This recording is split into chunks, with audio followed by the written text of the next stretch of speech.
Hello ಎಲ್ರಿಗೂ ನಮಸ್ಕಾರ. Welcome to show ಬಸ್ಕ್ವಿನ್ ಯುಕ್ತಮಿ ಬ್ಲಾಗ್. ಎಲ್ಲರೂ ಹೇಗಿದ್ದೀರಾ? ಚೆನ್ನಾಗಿದ್ದೀರಾ ಅಂತ ಅಂದ್ಕೊಂಡಿದ್ದೀನಿ.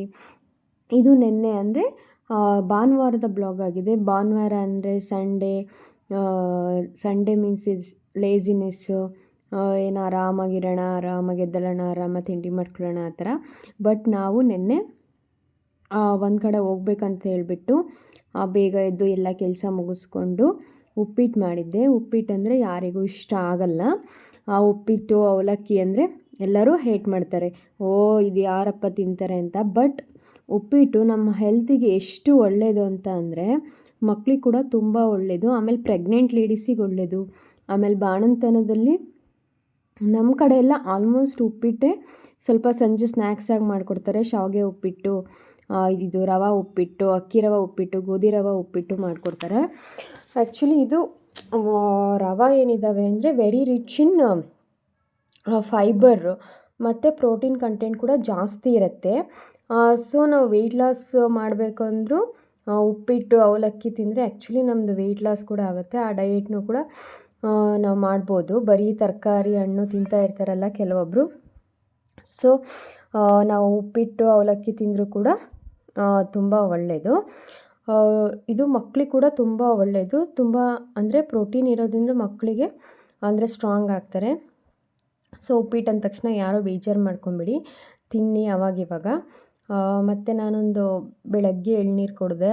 ಎಳ್ನೀರಿಗೆ ಲೆಮನ್ ಹಾಕ್ಕೊಂಡು ಕುಡಿದ್ರೆ ಬಾಡಿಲಿರೋ ಏನಪ್ಪ ಅಂತ ಅಂದರೆ ತುಂಬ ಹೀಟ್ ಆಗಿರುತ್ತಲ್ಲ ಬಾಡಿ, ಸೊ ಆವಾಗ ತುಂಬ ಒಳ್ಳೆಯದು. ಹೊಟ್ಟೆಗೂ ಕೂಡ ತುಂಬ ಒಳ್ಳೆಯದು. ಡೈಜೆಷನ್ ಕೂಡ ಬೇಗ ಆಗುತ್ತೆ. ಸೊ ಹಾಗಾಗಿ ನಾನು ಆವಾಗಿವಾಗ ಬೆಳಗ್ಗೆ ಟೈಮ್ ಎಳ್ನೀರು ಕುಡಿತಾ ಇರ್ತೀನಿ. ನಾವು ತಿಂಡಿ ಎಲ್ಲ ತಿಂದುಬಿಟ್ಟು ನನ್ನ ಮಗಳು ಆ ಡ್ರೆಸ್ ಬೇಡ, ಈ ಡ್ರೆಸ್ ಬೇಡ, ಹಾಗೆ ಹೀಗೆ ಅಂದ್ಕೊಂಡು ಒಂದು ಡ್ರೆಸ್ ಸೆಲೆಕ್ಟ್ ಮಾಡಿ ಹಾಕ್ಕೊಂಡು ನಾವು ಹೋಗಿದ್ದು ನಮ್ಮ ದಾವಣಗೆರೆಯಲ್ಲಿರೋ ಗಾಜಿನ ಮನೆ ಅಂದರೆ ಗ್ಲಾಸ್ ಹೌಸ್ ಇದೆ. ತುಂಬ ಚೆನ್ನಾಗಿದೆ ಗ್ಲಾಸ್ ಹೌಸು.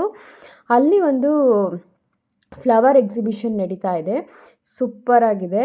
ಅದು ಸ್ಟಾರ್ಟ್ ಆಗಿರೋದು 28ರಿಂದ ಸ್ಟಾರ್ಟ್ ಆಗಿದೆ. 1ನೇ ತಾರೀಕುವರೆಗೂ ಇದೆ ಅಷ್ಟೇ. ಯಾಕಂದರೆ ಫ್ಲವರ್ಸ್ ಎಲ್ಲ ಹಾಳಾಗುತ್ತೆ ಅಂತ ಹೇಳ್ಬಿಟ್ಟು ಜಸ್ಟ್ ಒಂದು 5 ಡೇಸ್ ಶೋ ಇದೆ ಅಷ್ಟೇ.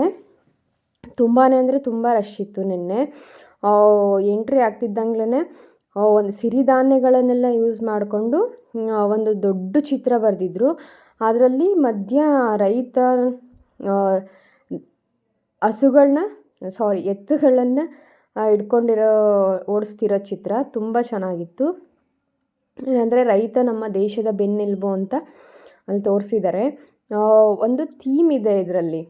ನಮ್ಮ ದೇಶಕ್ಕೆ ಕೊಡುಗೆ ಕೊಟ್ಟಿರೋ ಅಂಬೇಡ್ಕರು, ಬುದ್ಧ, ಬಸವಣ್ಣ ಇವ್ರದ್ದೆಲ್ಲ ಅಲ್ಲೆಲ್ಲ ಅವರು ಹೇಗೆ ಬೆಳೆದ್ರು, ಅವರೆಲ್ಲ ಏನು ಮಾಡಿದರು, ಹೇಗೆ ಸಾಧನೆ ಮಾಡಿದರು, ಯಾವ್ಯಾವ ಥರ ಪ್ರಪಂಚಕ್ಕೆ ಒಳ್ಳೆ ರೀತಿಯಾಗಿರೋ ಸಂದೇಶಗಳನ್ನು ಕೊಟ್ಟರು ಅಂತ ಇದೆ. ತುಂಬ ಚೆನ್ನಾಗಿ ಬರೆದು ಹಾಕಿದ್ದಾರೆ. ಮಕ್ಕಳಿಗೆಲ್ಲ ತುಂಬ ಯೂಸ್ ಆಗುತ್ತೆ. ಇದು ಒಂದು ಯೂನಿಕ್ ಅಂತ ಏನಂದರೆ ಇಲ್ಲಿ ಬದನೆಕಾಯಿ, ಆಮೇಲೆ ವಾಟರ್ ಮೆಲನ್ನು, ಪಂಪ್ಕಿನ್ನು, ಮೂಲಂಗಿ ಎಲ್ಲ ಯೂಸ್ ಮಾಡ್ಕೊಂಡಿಲ್ಲಿ ಪ್ರಾಣಿಗಳು, ಪಕ್ಷಿಗಳನ್ನೆಲ್ಲ ಮಾಡಿದ್ದಾರೆ. ಏನಪ್ಪ ಅಂತ ಅಂದರೆ ಪಿಜನ್ನ ಬ್ರಿಂಜಾಲಲ್ಲಿ ಮಾಡಿದ್ದಾರೆ.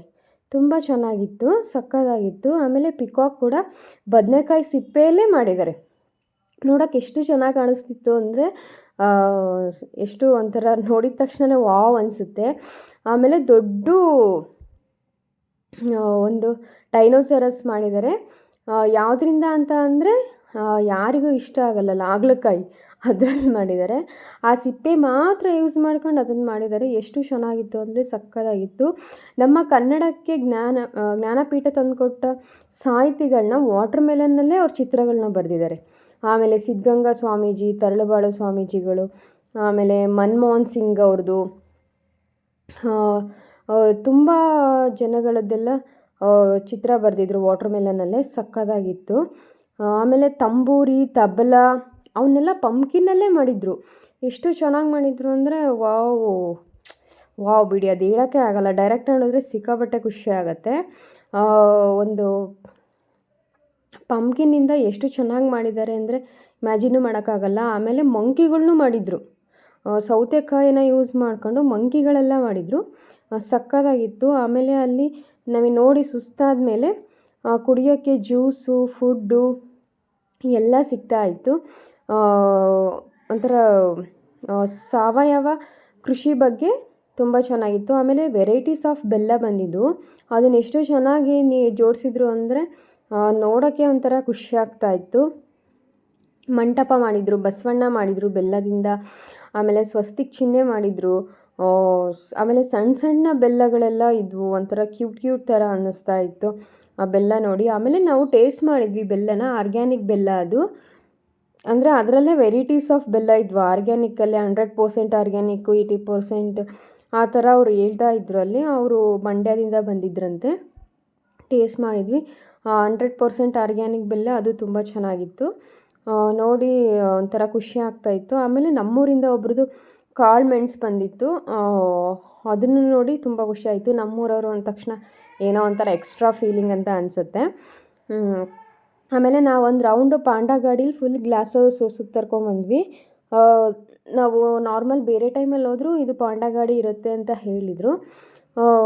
ಒಂದು ಗ್ಲಾಸ್ ಹೌಸ್ ಸುತ್ತರಿಯೋಕ್ಕಾಗಲ್ಲ ಕೆಲವೊಬ್ಬರಿಗೆ, ತುಂಬ ವಯಸ್ಸಾದವರಿಗೆ, ಅವರಿಗೆ ಮಕ್ಕಳಿಗೆಲ್ಲ ಆಗಲ್ಲಲ್ಲ. ಸೊ ಒಂದು ರೌಂಡ್ ಅವರೇ ಕೂಡ ಕರ್ಕೊಂಡು ಹೋಗಿ ಬರ್ತಾರೆ. ತುಂಬಾ ಅಂದರೆ ತುಂಬ ಚೆನ್ನಾಗಿತ್ತು. ಒಳ್ಳೆ ಎಕ್ಸ್ಪೀರಿಯೆನ್ಸ್ ಆಯಿತು. ಇಷ್ಟ ಆದರೆ ನೀವು ಹೋಗಿ ನೋಡಿ ಬನ್ನಿ.